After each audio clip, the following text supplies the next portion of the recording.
All right.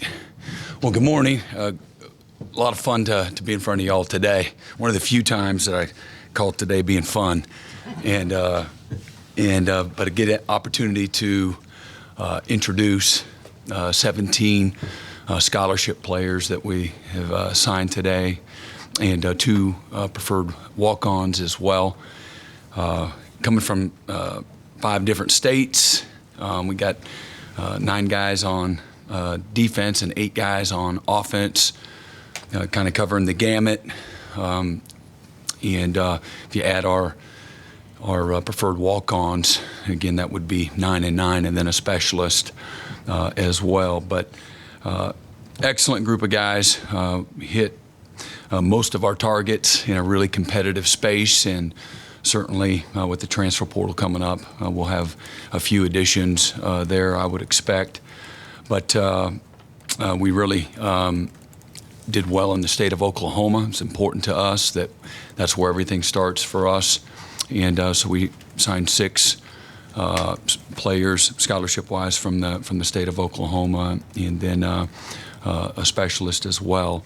And then had 6 players currently from the state of Texas, Arkansas 2, Utah 2, and Washington, D.C. with 1.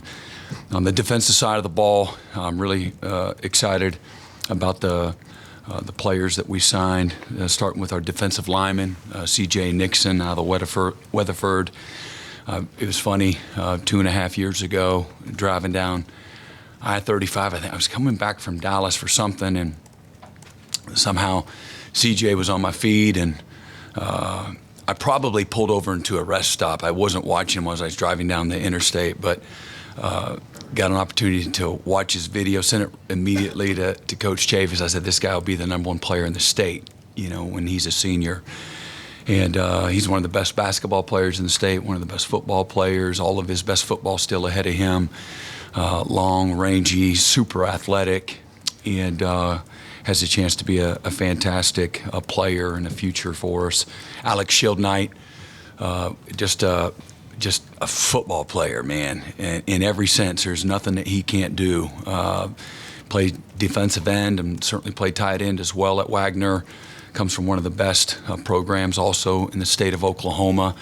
But he's as tough as they come. Came to camp a few years ago and just was so explosive, so twitchy, just a natural pass rusher, but just a fantastic athlete, physical toughness, leader, consistent, all the things that you want from your best players. And then Trent Wilson, one of the best defensive linemen in all of high school football out of Washington, D.C., comes from, again, a great program. As he looks like he's 40, he's got a great maturity to him. Everybody in the country recruited him, and really thankful that he saw the things that we're building here and wanted to be a part of it, wanted that development and being in the system. But got great skill, super athletic, really natural, powerful, has really good fundamentals already that'll transition, but in a really mature mindset to him. He doesn't flinch no matter what happened. People continue to try to, like all these guys, continue to try to recruit him. Recruiting never stops until the wee hours of the morning last night. And what I appreciate, man, there was no drama whatsoever. And I say this a lot, and this is my 30 years of experience in doing this, that if there's drama in recruiting, whatever that means, okay, if there's drama in recruiting, there's going to be drama when they come to your campus. So just always something that I've always kept in my back pocket and been very keen to. Marcus James comes from one of the best. Again, we signed 3 guys from one of the best programs in the state of Oklahoma at Carl Albert, and what they've been able to achieve is really special. To have the level of elite consistency is really remarkable. So, but Marcus has been a big part of that. He's a very versatile outside linebacker, plays tight end, can play middle linebacker, can rush the passer really well. A good athlete, plays in space. We noticed him a few years ago coming to camp.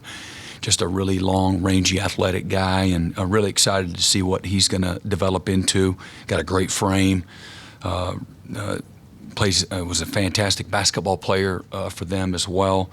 So love where he's at right now. Our defensive backs, we signed 5 of them. I love our defensive backs.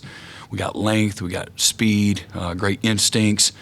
That group has a tremendous football IQ, and it's a confident group of guys. They're highly skilled as opposed to maybe a raw athlete, so to speak. These are guys that they're passionate about being great DBs. So some guys have to learn how to become a defensive back, and they're a great athlete, but not this group. So between Cortland Gilroy, Malik Hawkins, Tristan Haynes, Amarion Man Robinson, and Marcus Wimberly, this is a group of guys that know how to go line up at defensive back. They know where to put their eyes. They know how to flip their hips. They know how to attack the ball. They know how to tackle and chew up space, running the alley. And this is a group of guys, like I said, they're incredibly confident group of guys. So they all had elite level of success their senior years as well. Amarion's season was cut short to an ankle injury, but he'll be back in no time. They come from really good programs as well. And, Amarion and Marcus both from the state of Arkansas, the top 2 DBs in that state.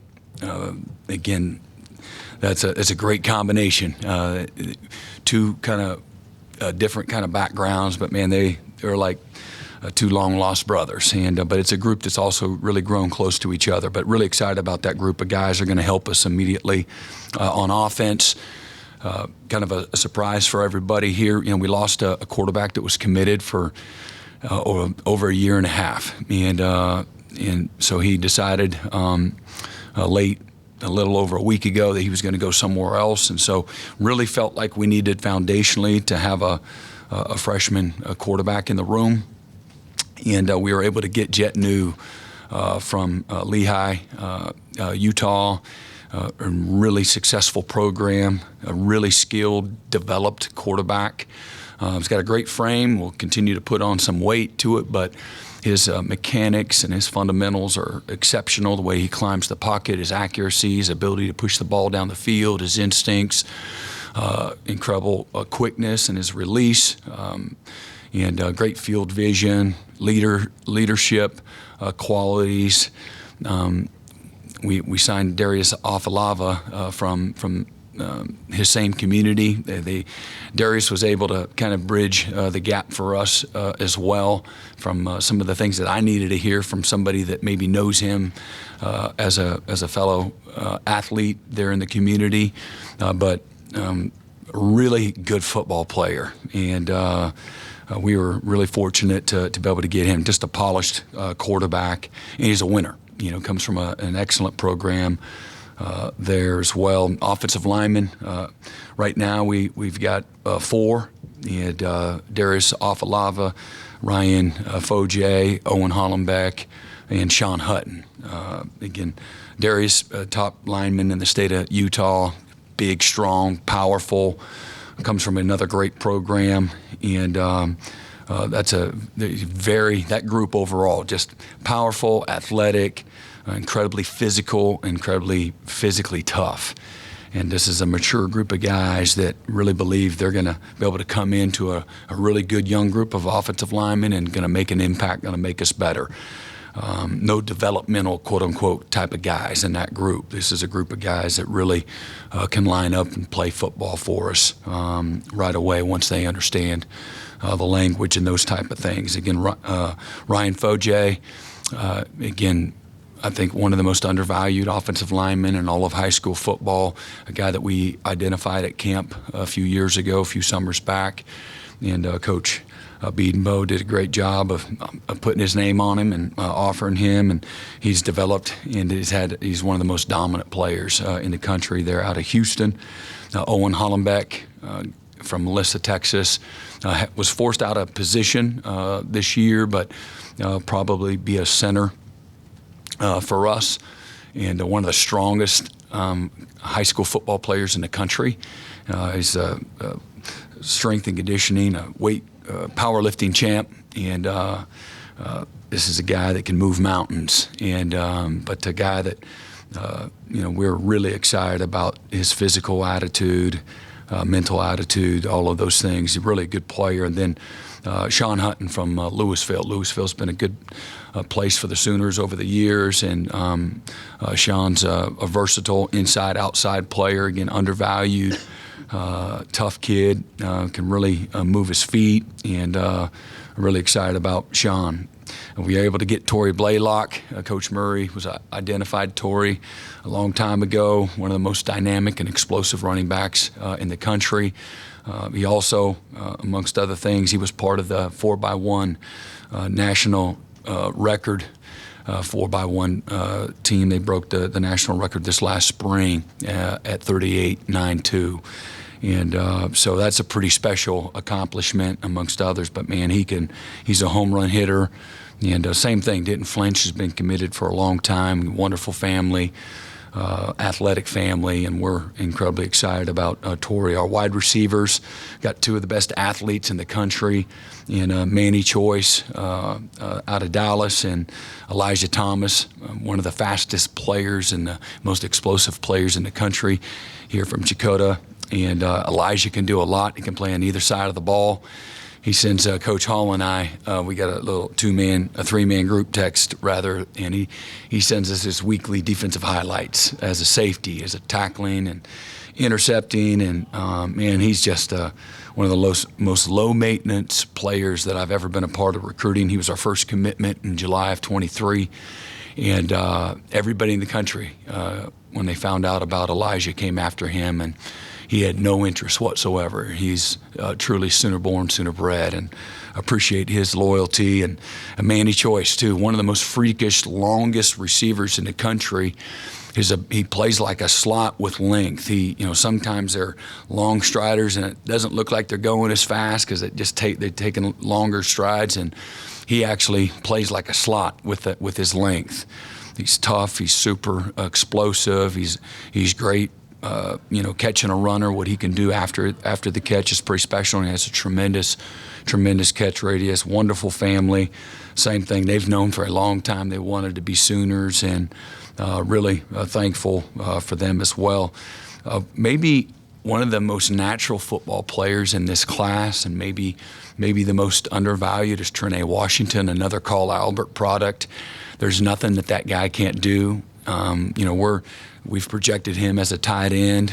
He came to our camp this last summer as a commit, and Coach Finley was able to work him out. He was fantastic. He's got natural hands. He's super physical. He's got a great frame. He played safety and corner and receiver for Carl Albert. I saw him have pick sixes, great toe touch receptions as a receiver. Physical presence to them. I was able to watch them twice over the last 2 years in person, and one of the most unassuming guys as well. And but when he gets into the weight room and starts working with the fundamentals, man, again, there's no limits on what he can do. But just great instincts as a football player. And I think I covered, all of those guys. Seth Freeman is a long snapper, and really excited out of Moore. Really excited about his. Those are undervalued guys. You got to carry a couple of those that are really good on the team, and really a guy that, again, another Sooner-born, Sooner-bred guy. He's been dying to be a Sooner his whole life. So thankful for Seth and his family. So with that, I'll open it up for questions. Brent, I wanted to ask you about Ben Arbuckle. We've seen his impact with the quarterback commit, or signee now. Can you talk a little bit about bringing Ben on board and just what he means to this offense and what he meant to this recruiting class and getting him on board and being able to sell his style to these recruits? Yeah, and I was remiss in not bringing that up with Jet New. He had recruited Jet for a while, tried to get him, offered him, had him up on campus a few different times, he and his family. And so he was a guy that played a pivotal role in being able to get Jet, through, I think there's a trust, knowing what he was signing up for and who would be, mentoring and tutoring. And once I was able to kind of bridge the gap with both Jed and his family, what our program is all about, things that are important to us, standards, expectations, values, beliefs, how we do what we do, all of those types of things. It was a slam dunk for both sides.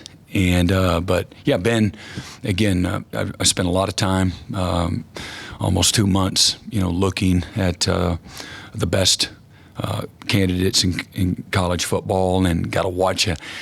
And there's certainly, you look at a lot of things. You take recommendations. You talk with people they work with.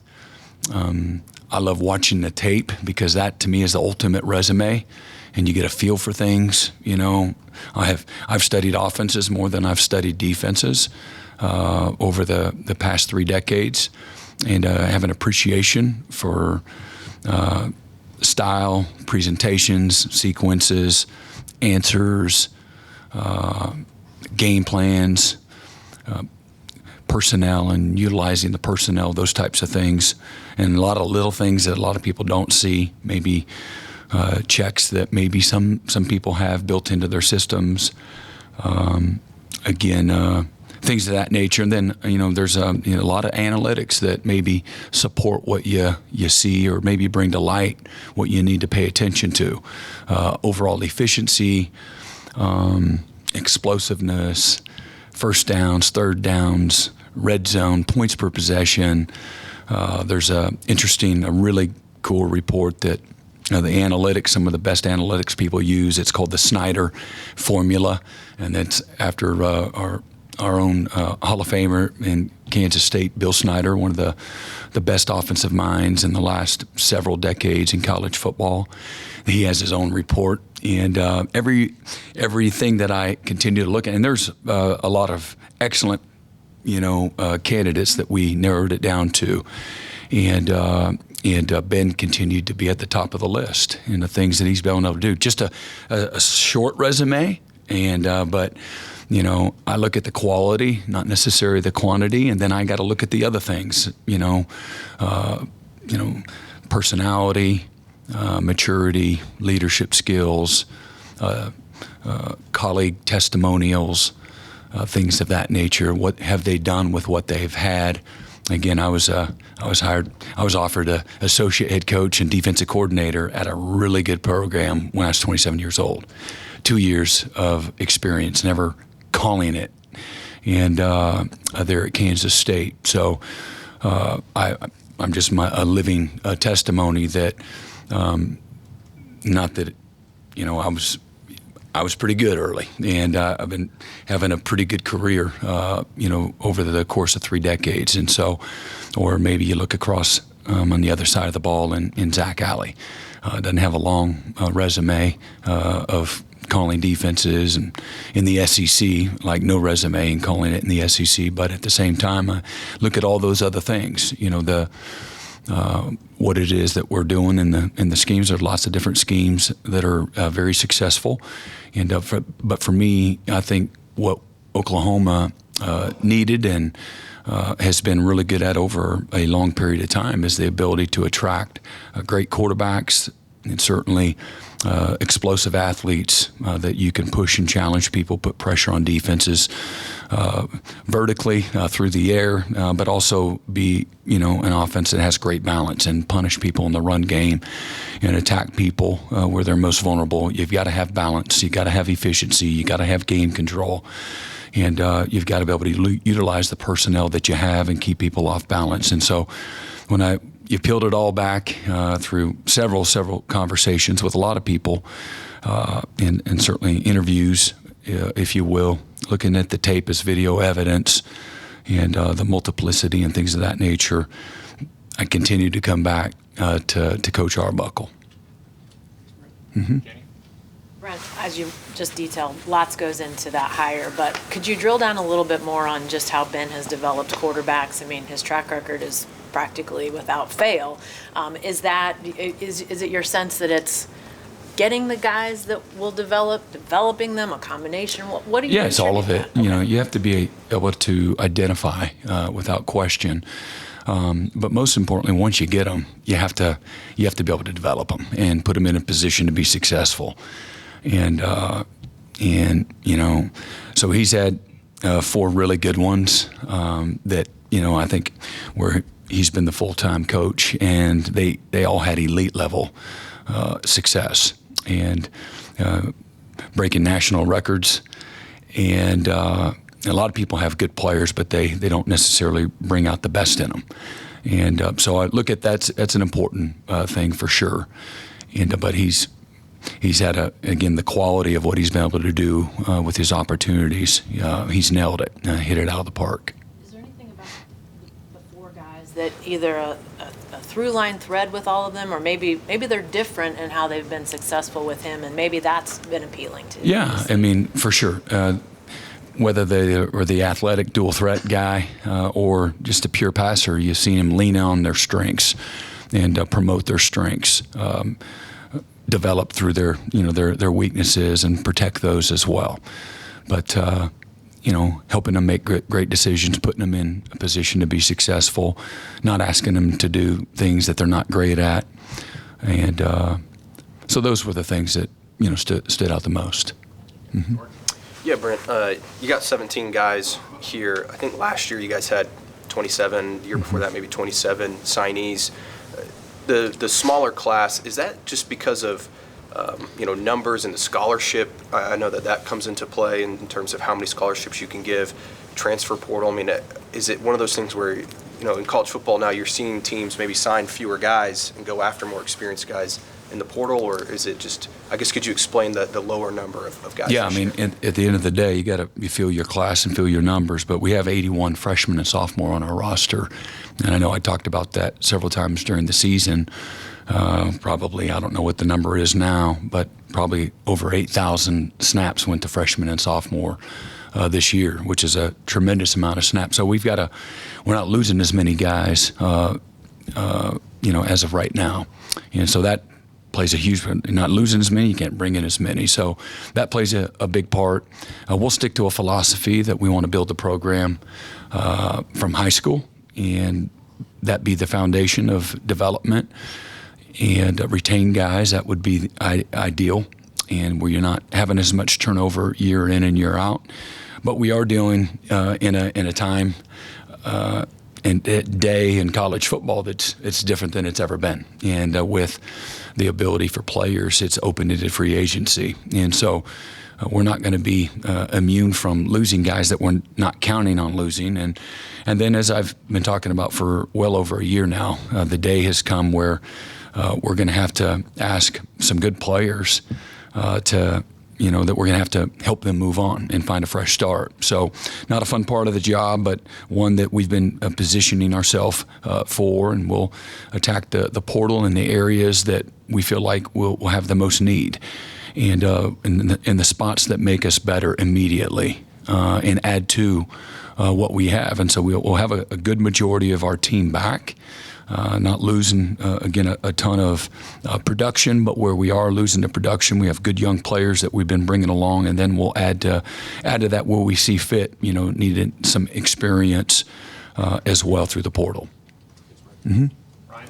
Brent, in the release for Coach Arbuckle, you had said that looking forward to him working alongside Coach Finley, Coach Beatonbow, Coach Brent, Coach Jones. Does that mean those guys being retained at the position spots that haven't been determined yet heading into the fall? Yeah. We'll retain all of them. Mm-hmm. Left side, James. Brent, when's Ben, Coach Arbuckle, going to be here? But I also want to talk about, you had several receivers at one point committed. You ended up with 2. Is that part of what you're talking about when you had to make decisions about a roster and how many guys you can bring in? And that even affected the recruiting class at that point? Oh, absolutely. That's nothing easy about it, but navigating it, and some of it has been planned ahead and going, according to plan. And then you have to have some flexibility and be able to pivot. Maybe some of that from a strategy standpoint, doing things that maybe you haven't had to do in the past. But uniqueness in, we had several guys hurt this year that this could have been their last year.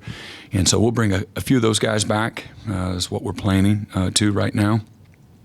And then you look at where are the spots on your roster where maybe you have a few more numbers. and where you need to, trim some fat and get your numbers and with a little more balance, and then find the areas on your roster that you need some immediate playmaking. I think is something that we've identified and will attack, when those opportunities come, when the portal opens. And Ben, is he? Oh, yeah. Yeah, so Ben and his wife, Lauren, got here last night. They flew in late last night, and so they'll be here for a few days.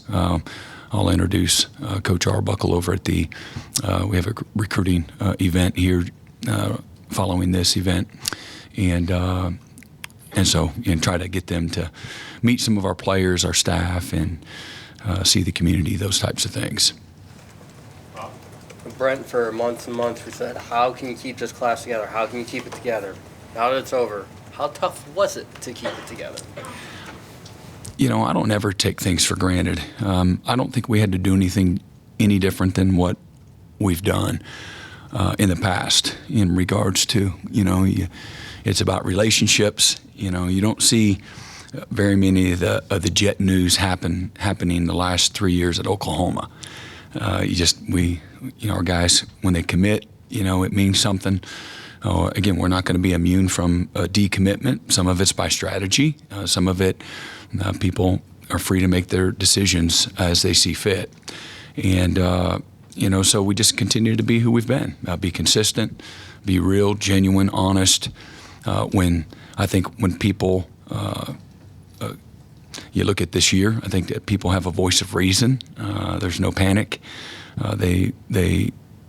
They're aligning with the body of work. They're aligning with a university that's represented excellence for a long period of time, and they know nobody. I think you look at college football, nobody's immune to, maybe some things that happened this year to us, and a little bit of the instability environment that you're dealing with.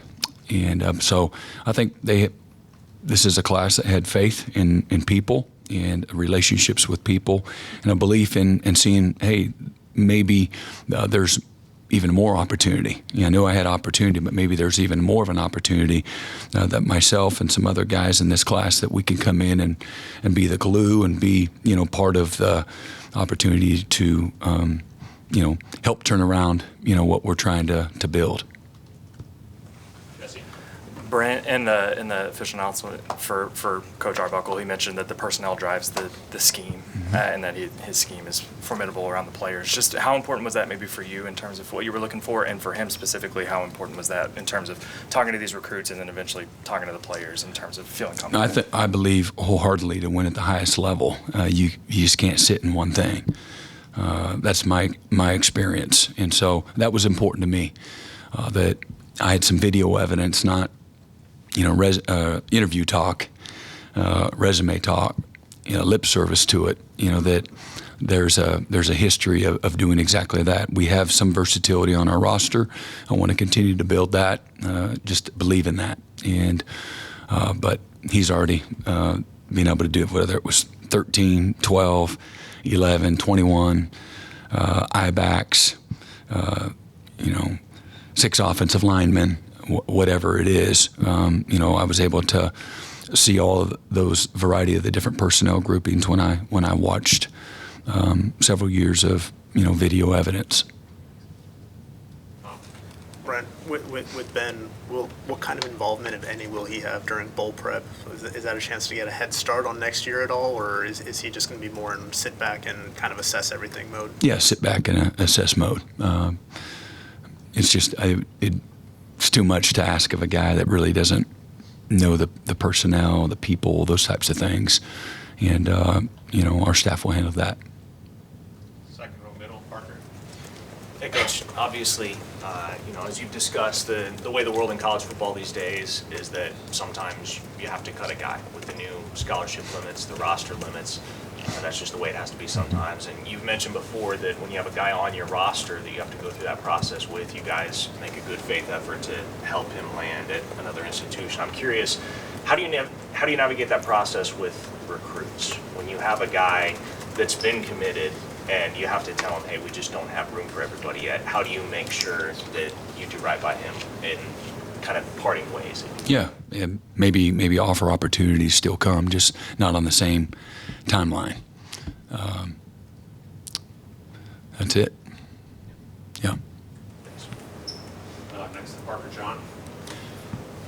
Brent, Bob used to say, excuse me, you get my voice going here. Bob used to say, famously, that when he went to hire Mike Leach, he looked at guys who gave him the hardest time as a defensive coordinator. Did that resonate with you during this search, that you wanted an offensive coordinator that can do things that your defense has trouble with? And in Ben, what are some of those things, qualities that his offense does that you guys would struggle with? Well, again,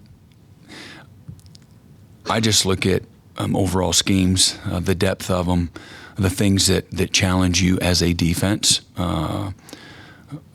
Using the multiple personnels, all of the things from a strategy standpoint that are innovative, aggressive, attacking, putting you in conflict.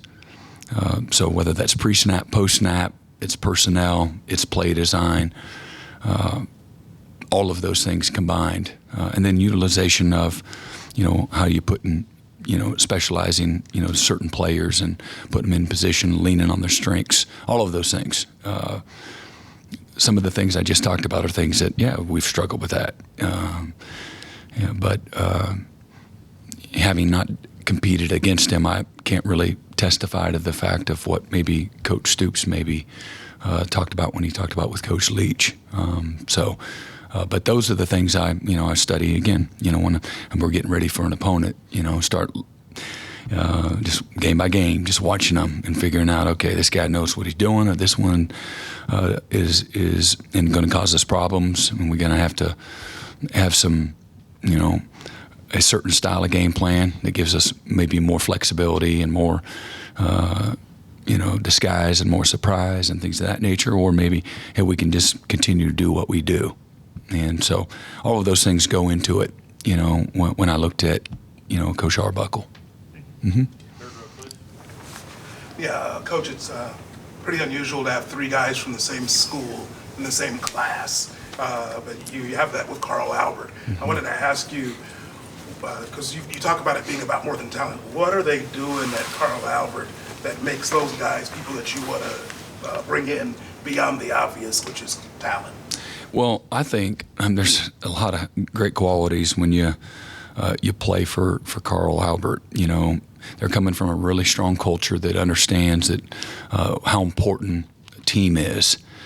So the selflessness, the blue-collar mindset, the consistency, the depth of development, preparation, being on a big stage in the high school space, understanding the value of high standards and expectations, and then showing up every day willing to compete, to create value for yourself and to outwork people.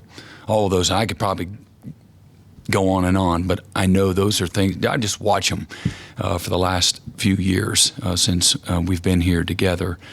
And those are the qualities I think a lot of the guys that come from that program are going to, have in their tool belt.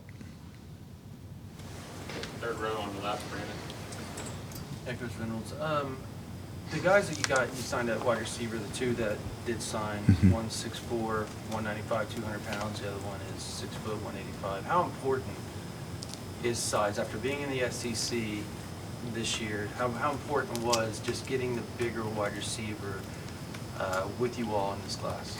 Yeah, big guys that can move, that at times can play like a small guy. I think that's really important. I've seen plenty of guys that are maybe smaller in dimension, but they play big. You're going to get a lot of press coverage, a lot of, again, big, long, physical guys up front. They're going to get in the windows that some of the small guys can get through. But it's important that we get size with speed and athletic ability, guys that can make plays. And not just big, not just small, not just fast, but guys that can make competitive, tough plays. And that's what these two guys have shown in high school, and think that they'll be able to bring that as well, coming to Oklahoma. And that's, I think, from a conference standpoint, that'll transition well for both guys.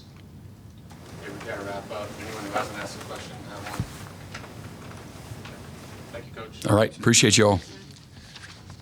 That was head coach Brent Venables.